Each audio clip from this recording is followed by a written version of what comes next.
Welcome to our channel. Today we how to update your Blink subscription settings for smart home alerts. Complete guide step by step clearly. To update your Blink subscription settings for smart home alerts, start by opening the Blink app on your smartphone. Log in using your account credentials if prompted. Once you're logged in, select the device you want to update from your camera list. Tap on the device settings icon, usually represented by a gear symbol. Scroll down to find the subscription or plan option. Tap on it to access your current subscription details. Here, you will see your current plan and available options for upgrading or modifying it. If you wish to change your subscription, select the desired plan.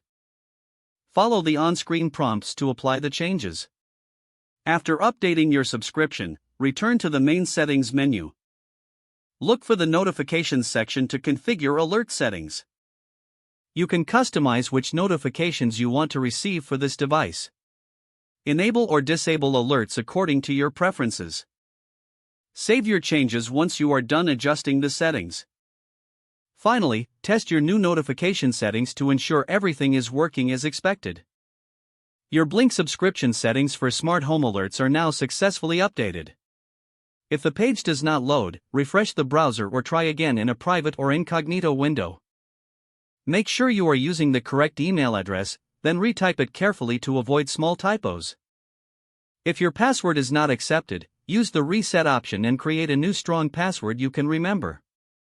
Check your spam folder for verification or security emails, then complete any requested confirmation steps. Enable two-factor authentication if available to improve account security and reduce unauthorized access risk. After signing in, review your profile details so your contact information and settings are accurate and current. If you see an error message, note it down and try again after restarting your device and internet connection. Log out when you finish, especially on shared devices, to keep your account and payment information secure. If the page does not load, refresh the browser or try again in a private or incognito window. Make sure you are using the correct email address, then retype it carefully to avoid small typos. If your password is not accepted, use the reset option and create a new strong password you can remember. Check your spam folder for verification or security emails, then complete any requested confirmation steps. Don't forget to like this video and subscribe to our channel for more step-by-step tech guides.